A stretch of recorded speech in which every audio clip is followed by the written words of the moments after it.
All right, let's get cooking. Welcome to the latest edition of Chin Check Sports Radio. I'm your host, JD. I want to thank you all for taking the time out to join us. And as always, we welcome any suggestions, feedback, comments, and criticisms, which improves the quality of our program, which ultimately improves your listening experience. Before we get started, I want to tell all of you thank you for your tremendous support. People are slowly but surely finding out about who we are and what we do. They enjoy and respect the passion with which we speak. But as we always say here at Chin Check Sports Radio, we do this because we love it, as we are simply sharing our passion with you all as we continue to build our listening army to take over the world. Before we get started on this broadcast, definitely want to send a special shout out to little bro Wes back in New Jersey, who's dealing with an unfortunate injury right now. Definitely know and pray that you definitely get better sooner than later. And we definitely know you have a lot of downtime, so hopefully this particular broadcast kind of help some of that downtime, kind of open up some discussions. You definitely be one of the first ones to text me your thoughts and comments. So definitely hope that this in any way can help you out.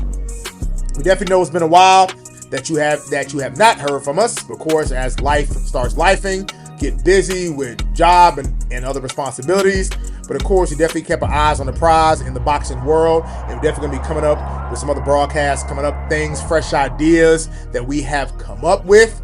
And the first one that you probably see, a brand new fresh idea, is a thumbnail. Definitely wanted to get with the whole artificial intelligence, the whole AI kick. Definitely our previous images of thumbnails that we use is pretty much stuff that we simply just Googled. When we do our fantasy matchups, we generally splice the two fighters together using different apps and stuff, and realizing Chat GPT is now the way of the world, so we definitely wanted to get with the program. So if you're seeing like the brand new thumbnail, that is what it is, AI. And we definitely want to do a broadcast on fighters who never maxed out their potential, fighters who never reached the level of stardom or success that they quite frankly should have based on the way they were promoted, the way that they were highly touted, with the backing of high-level promoters, especially back then, and obviously fight fans. And you definitely have been listening to us. We respect how we love professional boxing, the fighters, the sacrifice, the wars in the ring, guys who truly show themselves in the moment of battle, in the heat of battle. And of course, while you have your greats here, you also have guys who never was, or guys who fall below just the bottom rung. So definitely wanted to put together a list. And it's not really a categorized list or from 1 to 10. It's kind of a collection of guys who we remember who were supposed to be something and turned out not to be where we thought that they would be. And we're talking about guys who should have been world champions, guys who we should be thinking of them in a pantheon of all-time great fighters in their particular weight class, guys who should have been long reigning world champions, guys who were highly touted Olympians, guys who started off their careers, on the rear career path and a trajectory to greatness and stardom, and for whatever reason, they didn't make it. And those are some of the reasons that we're going to get into on this particular broadcast. So we had to break this down. So we had to break this down from the level of how they're being promoted. And again, and these are guys from back then where you had top promoters, Don King, Bob Arum, Lou DiBella, Shelly Finkel, like another manager from yesteryear. And of course, these guys came with a lot of fanfare and they never made it. So you definitely want to discuss the fanfare about the particular guys, the fight itself that derails their hopes of becoming a star, and maybe some of the other reasons why they never became a star. And this is even before what I call the Mayweather effect, where now, if a fighter loses a fight, by fight fans, he's overrated, he got exposed, he sucks. Where back then, if a guy lost the fight, you get back on your high horse and, and definitely try again.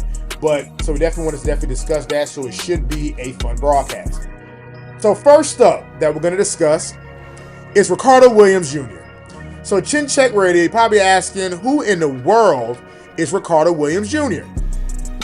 Ricardo Williams Jr. out of Cincinnati, Ohio. There's another fighter on his list who's from Cincinnati, Ohio as well. We'll get to that in a little bit.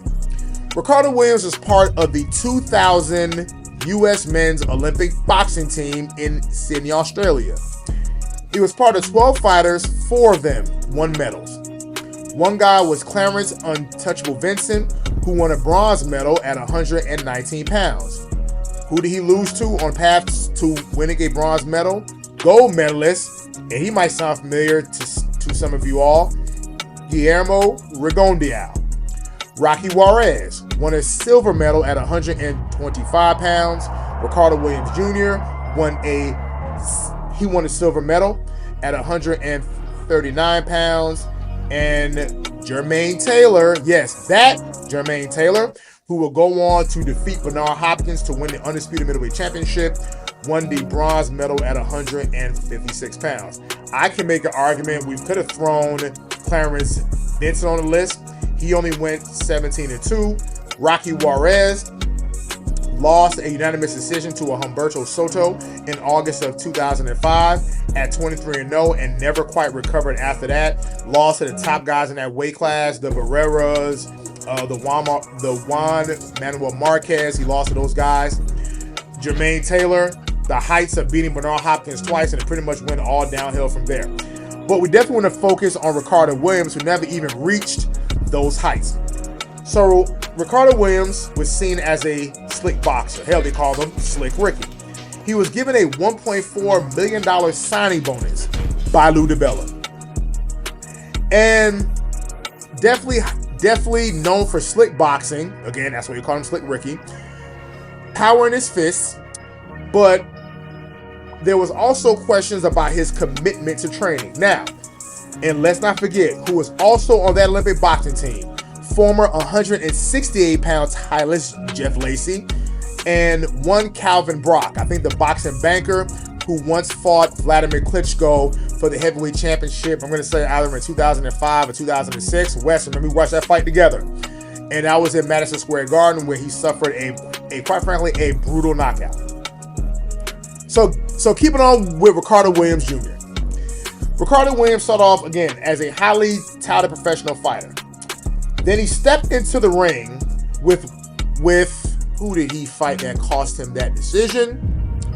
Juan Valenzuela. Now, there was always questions even before going into that fight, the commitment of one Ricardo Williams, right? It was always questions about his commitment to training, about whether he really pushed himself. And it was revealed. And this fight took place in February of 2003. And Juan Valenzuela was really an inherent fighter. He made his pro debut a year prior. Again, he did not have the fanfare that Ricardo Williams had. And Ricardo Williams, the fight was at 140 pounds. Ricardo Williams weighed 141 pounds. That's a problem. If you're a professional fighter, training, doing your road work, eating the proper food, there's no way that elite level fighters are a pound overweight. There's no way. So that means you're either working out or eating crap, or not working out hard enough, not pushing yourself. And again, this is a young man coming out the Olympics 3 years after winning a silver medal and given a $1.4 million signing bonus. Probably a recipe for disaster, but of course, hindsight is 2020. And in a huge upset, he lost to Juan Valenzuela. Scores of 98-92 and 97-93 on 2 other judges' scorecards. That was a really big upset, a very big upset. Again, Ricardo Williams came with a lot of fanfare, power in both fists, slick hands. We're thinking 2000, another Ray Olympian, maybe possibly another Sugar Ray Leonard, maybe, so people kind of talking like that. And really, it is all fell apart in one night. 2 fights later, the man weighed 11 pounds over what he was supposed to weigh and lost another fight to a Manning Galloway. Yes, these people that you never heard of. Let that sink in. So fighting 11 pounds higher than when he turned pro, he lost in a split decision against a Manning Galloway. Never achieved the status that he should have achieved. Oh yeah, and to make it worse, in 2005, the man was sentenced to 3 years in prison for conspiracy to distribute cocaine using FedEx. Okay, you can't make this up. So a man who won a silver medal at the Olympics. A man who was given a $1.4 million signing bonus. Lost to unheralded challengers, never achieved the status that he should have achieved, and to culminate it, spent 3 years in prison, tried to make a comeback, but it is what it is. At that point, so he retired with a ring record of 22 wins and 3 losses. So sad. Next fighter, Francisco Panchito Bojado, fighter out of Mexico. Now, again, you probably asking yourself, chin check, who the hell is Francisco Panchito Bojado? We definitely remember him because he was more affiliated with Fernando Vargas, a young Fernando Vargas. And we heard stories of him being thrown out the gym. So Francisco Bojado fought for the Mexican team in the 2000 Olympics. Came out, flashy hands, signed with Shelly Finkel, who at the time, we're talking, this is 2000-ish, 2001.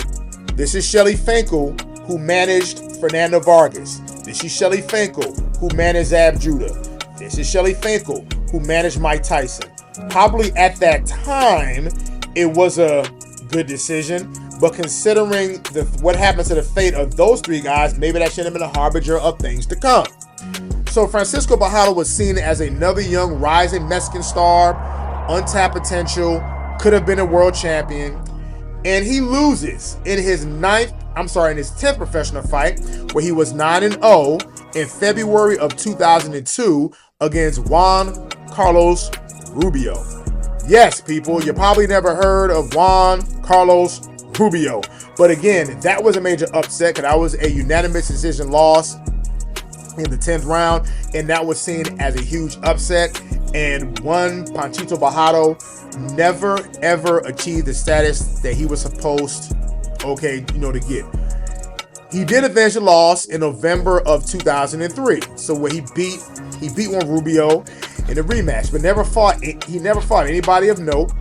In July of 2004, lost to journeyman Jesse James Leija. You're going to hear that name again. Hint, hint, spoiler, spoiler. So he loses that fight, unanimous decision, to Leija in 2004. We've dropped this record to 16-2. Once again, we heard whispers and rumors that Fernando Vargas actually threw him out the gym because he didn't want to train, and lost his last professional fight against Steve Forbes in a split decision in October of 2007. So young kid who had the skills to be on the Olympic team for Mexico. This is Mexico with their rich boxing history. We can go down the line of all the Mexican fighters. Too many names for this broadcast. All-time great fighters. Lost in the early rounds of the Olympics. Decided to go pro. At the time, he was affiliated with top professionals and top management teams, and lost in his 10th professional fight, and quite frankly, was never the same fighter ever again.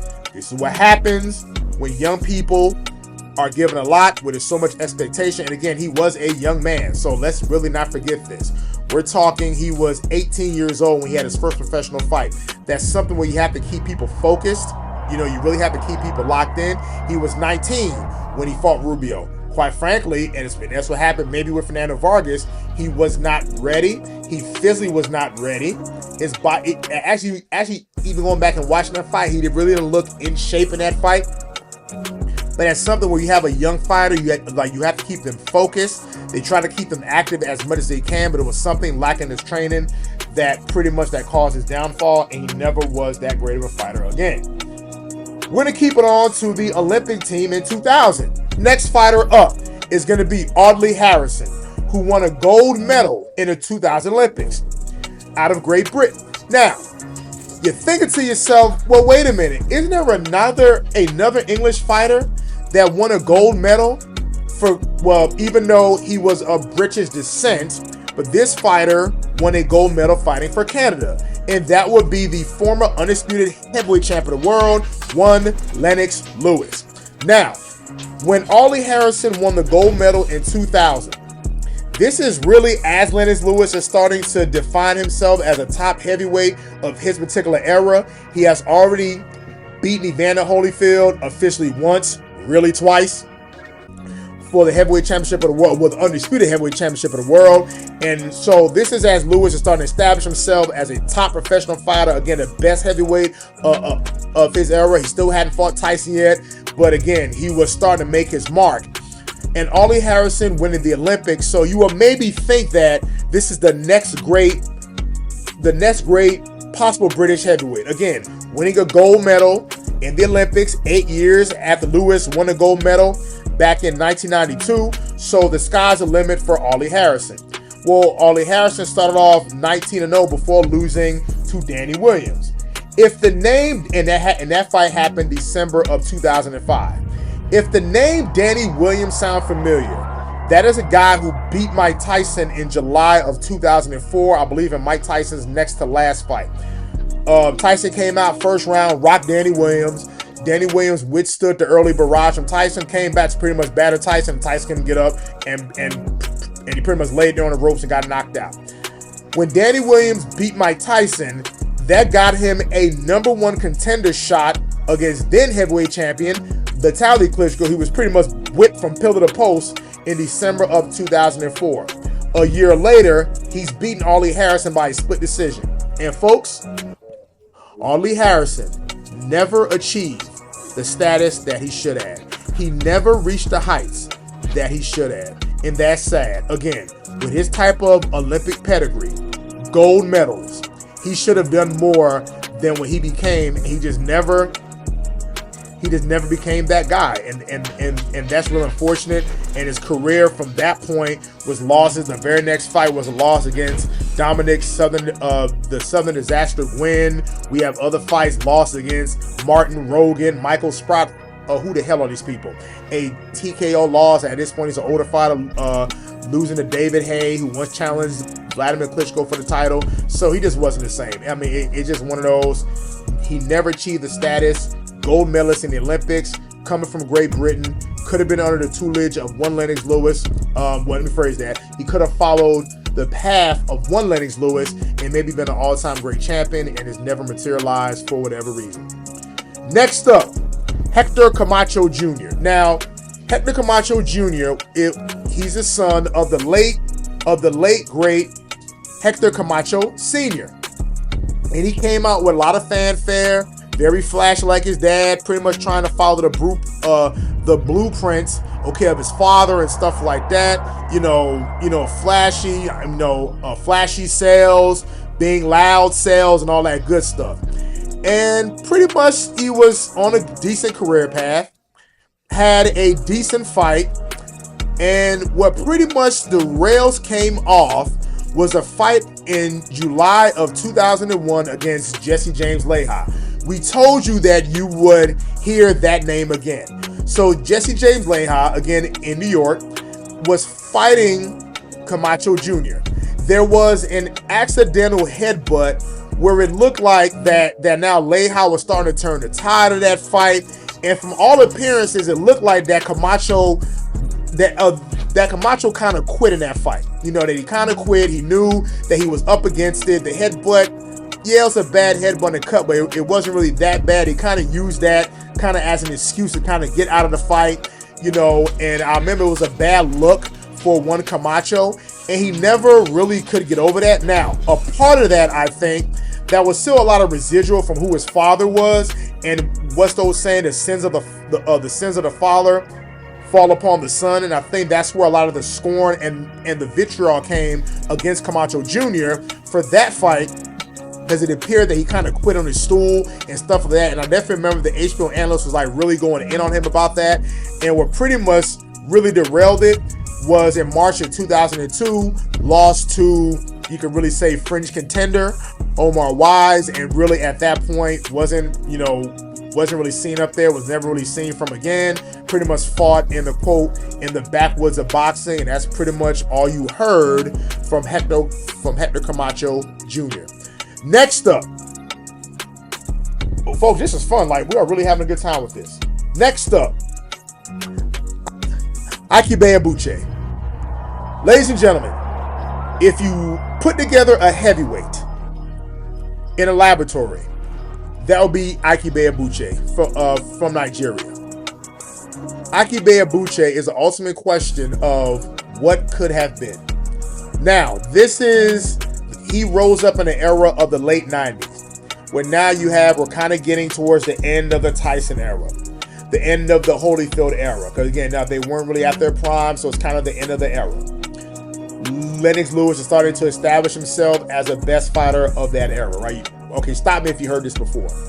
So you had a bunch of young heavyweights. So you had Chris Bird, David Tua, Michael Grant, Akibe Ibuchi, maybe throwing in John Ruiz, late 90s and early 2000s. Akibe Ibuchi possibly was the best out of all of them. To put in perspective, the fighters that we mentioned, Chris Bird, David Tua, Michael Grant, maybe John Ruiz, he has 2 wins over both of them. Folks, if you want to go back and want to look at the most underrated heavyweight action brawl classic ever, go look at the Akibe Ibuchi versus David Tua fight. Folks, these guys landed bombs on each other from the opening bell until the very last. And I believe at one point, and it possibly still is, the all-time CompuBox record for heavyweight punches landed in the fight. It was a slugfest, and they stood there toe-to-toe. And again, this is David Tua, who was knocking cats out, who was seen as a Pacific Island, a Samoan Mike Tyson. Short, thick neck, big calves, knocking cats out with that left hook. And David Tua was a knockout nightmare of the late 90s and early 2000s. The crop of heavyweights. Again, I always throw in like a Hasim Rahman. You could throw maybe Oleg Moskaev. A crop of heavyweights of that time. David Tua was seen as the most fearsome puncher out of that group.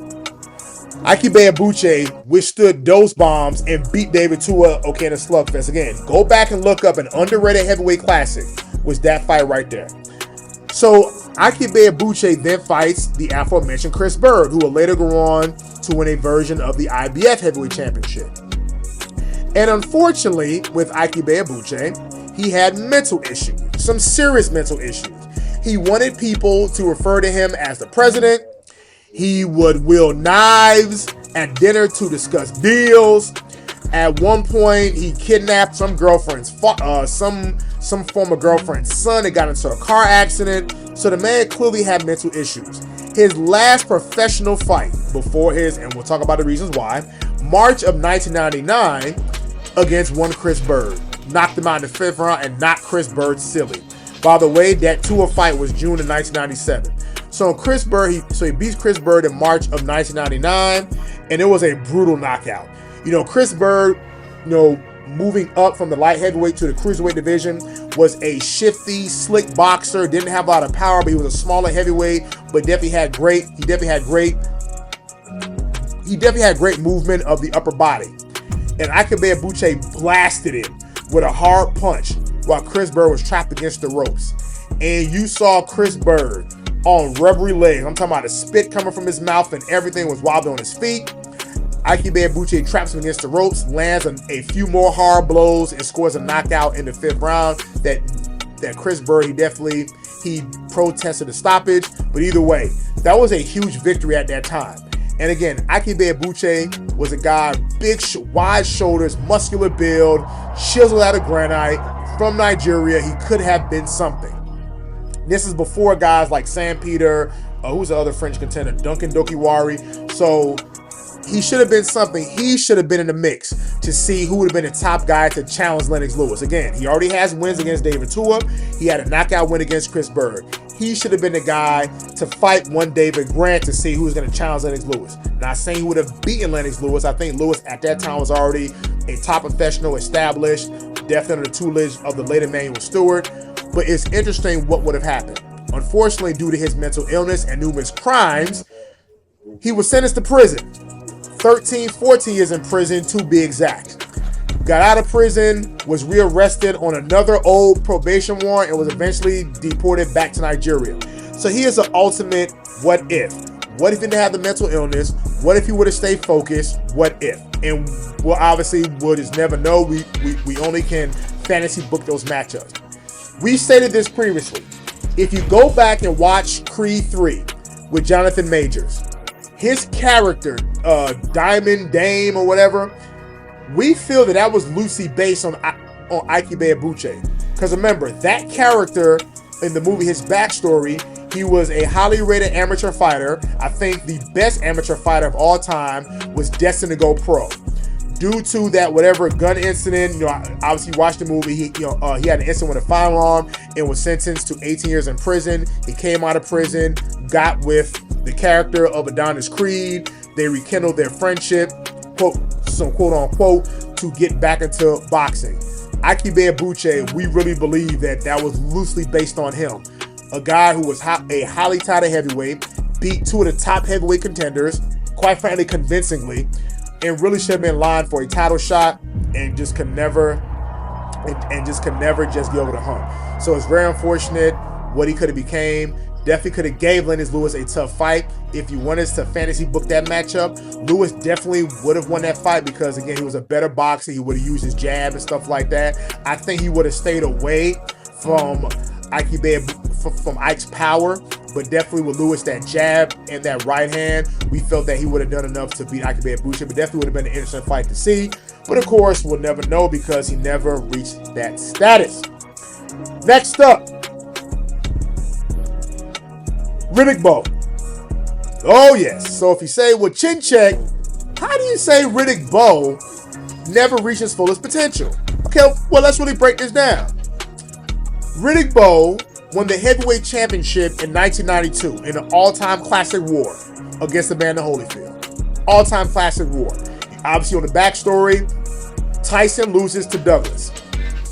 Holyfield beats Douglas. Hopefully, the fight with Tyson was supposed to materialize. Tyson, I think he hurt a rib or something like that, so that fight got postponed versus Holyfield back in 91. Tyson is subsequently sentenced to prison, being convicted of rape. In steps one Riddick Bowe, who lost to Lennox Lewis. Who lost to Lewis in the 88 Olympics. I'm sorry, we said 92 Olympics. It was the 88 Olympics. So excuse us. The 1988 Olympics, and that with Ollie Harrison, we said 92. That was our fault.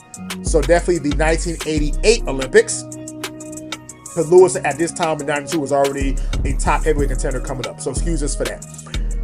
But Lennox Lewis knocks out Riddick Bowe. So Bowe, as a silver medalist, steps in, coming from the same neighborhood from Mike Tyson, the Brownsville section of Brooklyn, and beats Holyfield in one of the great heavyweight matchups of all time. Classic matchup, great round 10, one of the greatest rounds of all time. Riddick Bowe only held the heavyweight championship for 1 year. Literally 1 year, damn near to the day. They fight again in 1993. Riddick Bowe comes in 11 pounds more than what he weighed the year before and lost the title. The infamous fight, Fan Man flying to the ring, it caused chaos, whatever. But Holyfield, and that was probably, and we mentioned this before on the Holyfield broadcast, besides the Mike Tyson fight, that Bowe second fight was probably one of Holyfield's finest performances ever in the ring. And really, Riddick Bowe now, he has the 2 victories over Holyfield. So, wins the title for a year. And again, there was always questions about Holyfield's work ethic even before the first Bowe fight. That maybe he was a little bit lazy, he didn't have enough discipline on his diet, he didn't do what he needed to do. Clearly was revealed for the rematch, he weighed 11 pounds more than he did when he fought for the title. Now weighs more when he's now defending his title. Something about that hunger. And clearly see in his physique that he looked softer all over. He loses the fight. Through a series of events, fights Holyfield again in 1995. He knocks out Holyfield. Now, we don't want to take anything away from Bowe in that win, but Holyfield had the heart condition, he had the issues, and he wasn't the same fighter, at least in that fight. So what keeps Riddick Bowe relevant is that he does have the 2 wins over Evander Holyfield. By 1996, he's getting battered like hell against Andrew Galata and gets battered in the rematch. So Riddick Bowe's peak as a top fighter was 1 year. From 1992 to 1993. And even in that year, I think he only had 1 title defense against Jesse Ferguson. That was it. So Bowe's reign lasted for a year. And by the way, in that year, which is 90, I believe that was 90, end of 92, where he refused to fight Lennox Lewis for whatever reason, throws the WBC belt in the trash. Folks, literally placed the WBC belt in the trash. And that was it. And once Lewis became the fighter that he became, Bo was already done. There was a famous face-off. I think it might have been on Tuesday Night Fights. Yes, remember, go back to USA on Tuesday Night Fights, a famous face-off, or it could have been an HBO broadcast, where they confronted one another and they were going back and forth and stuff like that, and we never got that fight. We've done our fantasy matchup of that heavyweight fight that we should have gotten. That's why, unfortunately, Bo does not get mentioned in terms of the all-time great heavyweights. He gets knocked down a peg because he only has the 2 victories over Evander Holyfield, only held the title for 1 year. That's a bad thing. He should have been more than what he was, but due to, again, lack of discipline, not doing what he needs to do, outside the ring. And everything about Bo was he wasn't a drinker, partier, smoker, or drug user. He had no discipline regarding his diet. He even admitted it himself. If you go watch the legendary fight series that HBO did on Classic Fights, he said it himself. If there was a piece of cake over there that was calling my name, I went and I got it. So clearly, gluttony was his fatal flaw, was his sin, and quite frankly, no self-discipline. And of course, his peak only lasted a year. So let this sink in, ladies and gentlemen. Riddick Bowe wins the title in 1992. 4 years later, he's done as a top professional fighter. What does that tell you? And if you go back and listen to the broadcast of that first Bowe Galata fight in Madison Square Garden, listen to the commentary of George Foreman. Even George Foreman even states he never developed his skill to the fullest potential. That was very telling, and now we're going back 30 years when George Foreman said that. Next up, Adrian the Problem Broner, AB. What can you say? Now, I know for some reason he's been kind of had an online resurgence, I guess recently through all of his antics, but for going inside the ring, Adrian Broner did not achieve the level of success that he thought he was or he should have been and stuff like that, trying to be we can call it now, a Temu version of Floyd Mayweather without the work ethic. The braggadocio of a Floyd Mayweather without the accomplishments. The self-aggrandizing of Floyd Mayweather without the accomplishments. The bloviating of Floyd Mayweather without the accomplishments. And I remember, and I forget which fight it was, where Floyd Mayweather was preparing for a fight, and obviously Broner was kind of affiliated with the Mayweather team again.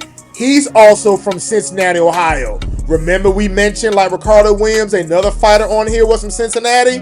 Here you go. And Broner was affiliated with the Mayweather camp, the money team. And there was a video in one of Floyd's All Access shows where he came with the cam, and Floyd looked at him and said, "Bro, you fat." Like, he came in, I guess he had like a little vest on or whatever, trying to be cool, had his sunglasses on. And Floyd looked at him and was like, dude, you're fat. And he looked like a little chunky. And this is back then. And clearly was not the same fighter. He really didn't put the work in. There was an infamous story of him that he recorded and posted online. Even Floyd commented on it, that, having relations, with 2 women on camera. He put it on there. But even Floyd said it. He always says, "Hey, big bro, I want to do what you can do." Floyd was just like, "Well, y'all see me doing what I do and in the club and stuff like that, but I work out, I train, I don't drink, I don't do this, okay, and I don't do that." So what really derailed the Broner plan was December of 2013, a unanimous decision loss against Marcos Maidana. And ladies and gentlemen, it was hilarious. Now, he did win welterweight championships, but let's go back to this fight. A lot of fanfare. Adrian Broner loves to brush his hair in the ring.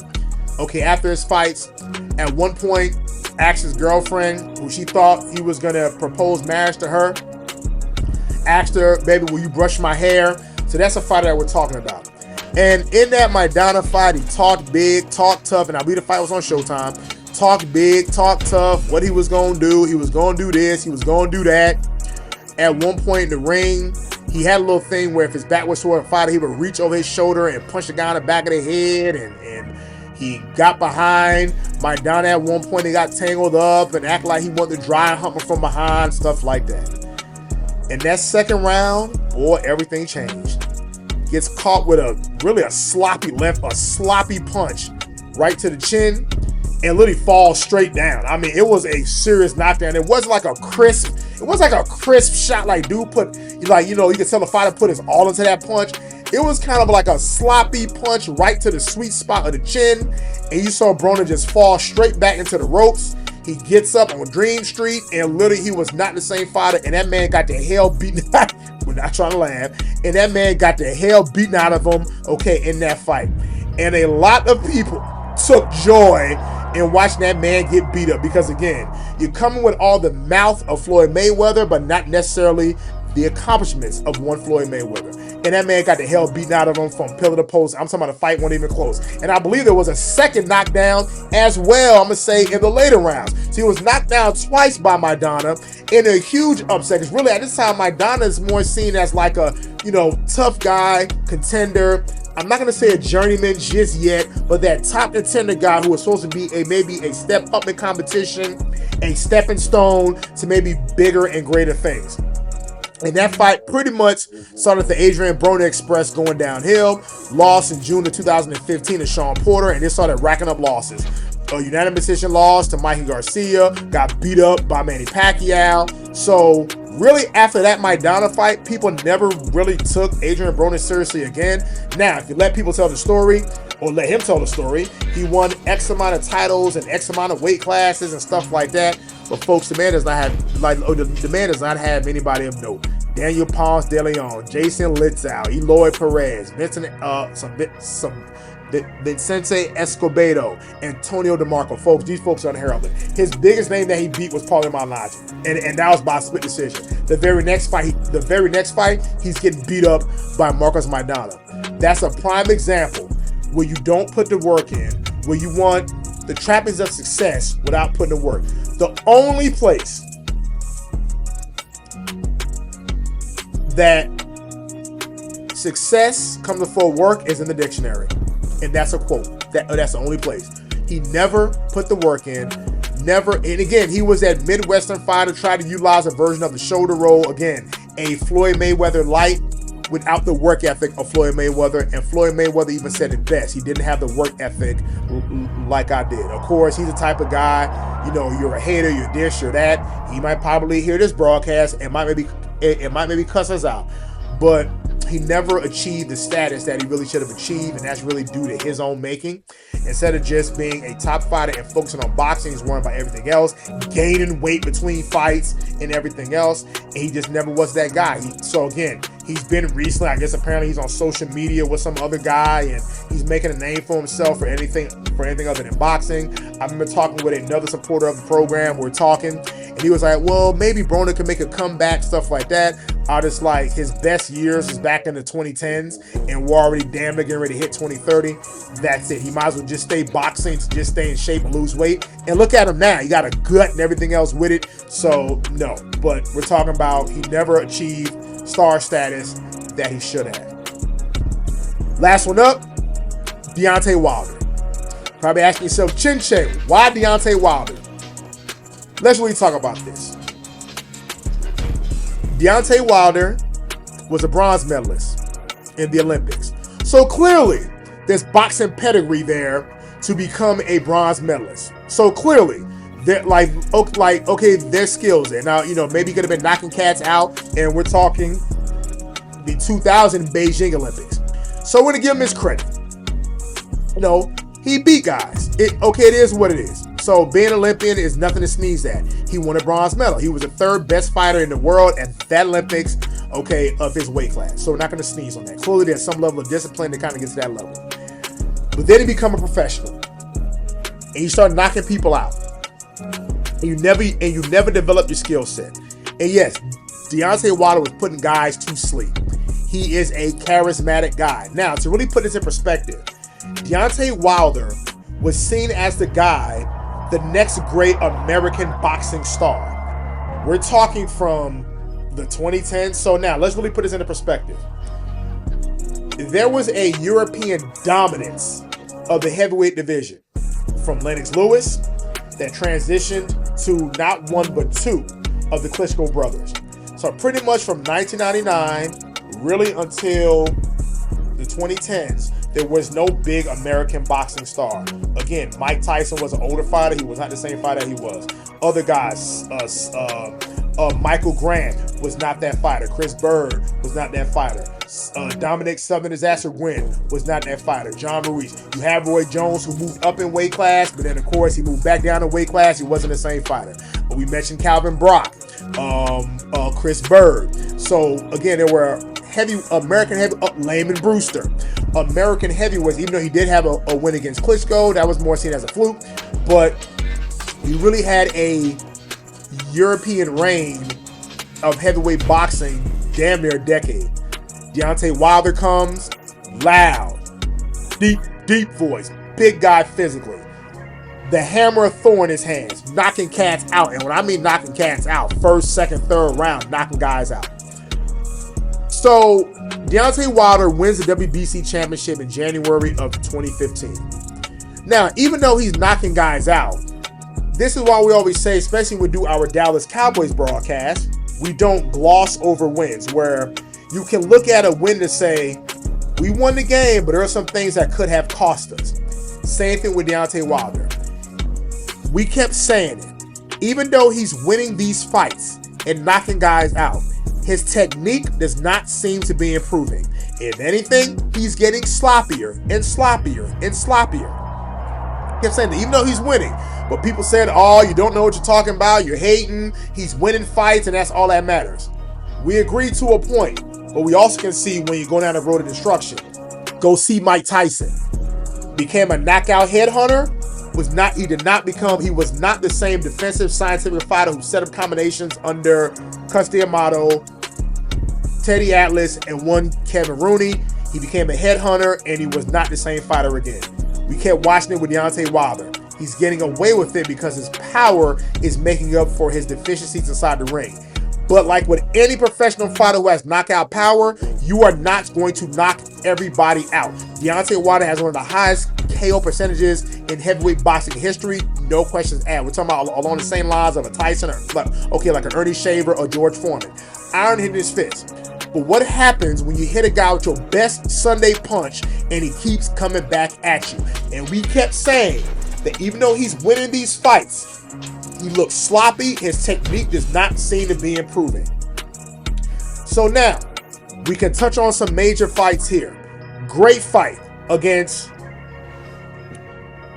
Well, actually, let's go back to the Berman-Stavern fight. He wins the WBC championship in unanimous decision against one Berman-Stavern, January of 2015.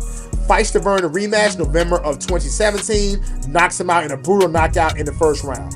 March of 2018, a TKO victory against Luis King Kong Ortiz. Now, in that fight, Deontay Wilder got rocked, he weathered a storm, and came to knock Ortiz out. That is what we expect of our fighters. Let's see some adversity you're going to face. Let's see what you do, right? Let's see how you get through it. And he got through it. We will give him his credit. Okay, he got through it. December of 2018, draw against Tyson Fury. Here's the funny part. Wilder scores 2 knockdowns against Tyson Fury, including a hellacious knockdown in the last round where everybody watching that fight thought that fight was over. Because Tyson Fury was laid out on his back, arms stretched out, one leg up, one knee bent. It was a brutal knockdown, and Fury got up and really took it to Wilder.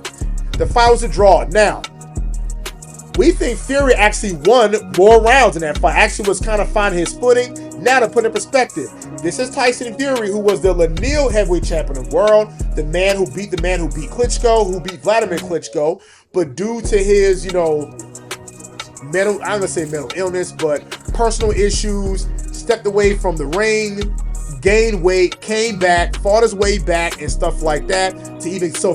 For even him to even be in the ring with Wilder, considering everything that he had to go through, that was a lot. That says a lot about the mental makeup of one Tyson Fury. And he boxed very well in that fight. So again, a split draw. So it was a draw. The rematch occurred. Now, let's go back a fight before that. November 2019, the rematch against Luis Ortiz. Deontay Wilder was getting outboxed badly in that fight. He was getting outboxed badly. We were saying this at the sports bar. He's getting outboxed terribly. He KOs Ortiz, beautiful straight right hand, knocks Ortiz into the middle of next week. Now here's where everything unraveled. February of 2020, right before COVID hit. A TKO in the 7th round against Tyson Fury. Folks, Deontay Wilder got the living hell beaten out of him for that fight. We did our preview of the fight. We did our review of the fight. Deontay Wilder had every excuse to man, in that fight. He loses the rematch a year later. A KO in the 11th round against Tyson Fury. We've done our previews and reviews for that fight. A very exciting fight. Knocked down Fury twice in that fight. And really couldn't do anything with him.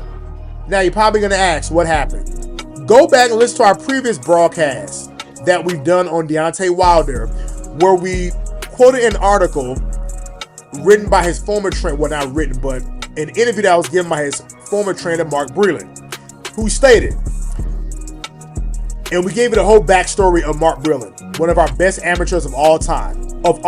That's including Ray Robinson, Ray Leonard, Roy Jones Jr., Pernell Sweet Pea Whitaker, one of our greatest amateur fighters of all time, a pure boxer in a sense. Mark Breland stated that Deontay Wilder, at times that he would tell, or Deontay's team, non-boxing people, would tell Breland, don't bother Deontay today, he doesn't feel like being bothered. Don't say nothing to him, he's in a bad mood. He would listen to JD's, the white guy who was a non-boxing guy, over the black boxing guy, the black boxing champion. It's something about black people where it sounds better coming from white people than it does from other black people who've done it. It is what it is. And Mark Breland in that article stated that the man didn't want to hit any bags. He didn't really want to learn a proper jab. Translation: you couldn't tell Deontay Wilder anything. He thought he knew everything because he was knocking guys out and did not take the time to improve his craft and improve his skills, and it came crashing down. Now, he got mad at Mark Breland for throwing in the towel in the second Fury fight, where the man's face was swollen, the man had blood coming out of his ears. So we think that Mark Breland saved him. And if you go back and watch the third fight, where the man was knocked out on his face, when pretty much like the man was knocked, when we hit the ropes and he fell in his face, and was knocked out face first on the canvas, that's probably what would have happened in the rematch if Mark Breland didn't stop the fight. And when Mark Breland gave that excellent breakdown of how Wilder would come on in when he wanted to come in, times where he couldn't even reach his fighter, Wilder's telling him what he didn't want to damn do. The non-boxing team is telling Mark Breland what Wilder didn't want to do. He didn't want to work on the jab. He didn't want to spar. He didn't want to hit the heavy bag. He didn't want to do a damn thing to improve his craft, and look what ended up happening. So he will ever be known as a knockout puncher versus a guy who never reached the fullest potential. Now, he will go down as one of the greatest heavyweight boxers of all time. I'm sorry. Whoa. Slow down. He will go down as one of the hardest punching heavyweight boxers of all time. You can't take that away from him. Again, we're talking about a high KO percentage along the same lines of a late George Foreman, of an Ernie Shavers, of Mike Tyson, a David Tua, a Lennox Lewis. I mean, his percentage is up there as a KO puncher. However, boxing skills never improved, and we're talking a guy who would never dedicate himself to improving his craft. If you hear some of his sexual escapade stories, I mean, really, and he puts all his business out there for the world to see, and you saw what happened, the one guy who was able to take his best punch and get up from it, the guy who could take his punch and recover from it and, quite frankly, hit him back, he never could do anything with it. So that's just unfortunate that, have guys who have yes men around them, and that's another thing. You tend to have yes men around you who tell you what you want to hear versus what you need to hear. And, and that becomes guys' downfall. It's a man thing. It's a pride thing. So Wilder, again, could have been more. We should be thinking of him as the best heavyweight fighter of his generation. Clearly, he's not. course, now if you're not the best fighter of your era, then you clearly can't be one of the best guys of all time. So his rankings definitely take a hit, and basically he'll only be known as a title holder, not one of the top guys of his era. That's unfortunate, but again, he never reached the status that he should have achieved. Yes, he was a champion. He's headlined 2 pay-per-view fights, well, 2 high-rated pay-per-view fights, and got the brakes beaten off of him in both of those fights. So it's just one of those, what happens when you don't apply yourself, what happens when you don't work on your craft, what happens when you don't do the work that people don't see behind the scenes, that you pay the price to be great. The old saying is, the harder you work in the dark, the brighter that your light will shine. I mean, it is what it is. So definitely been a fun broadcast and going definitely down this memory lane with you all. And until the next time, this is Chin Check Sports Radio, signing out.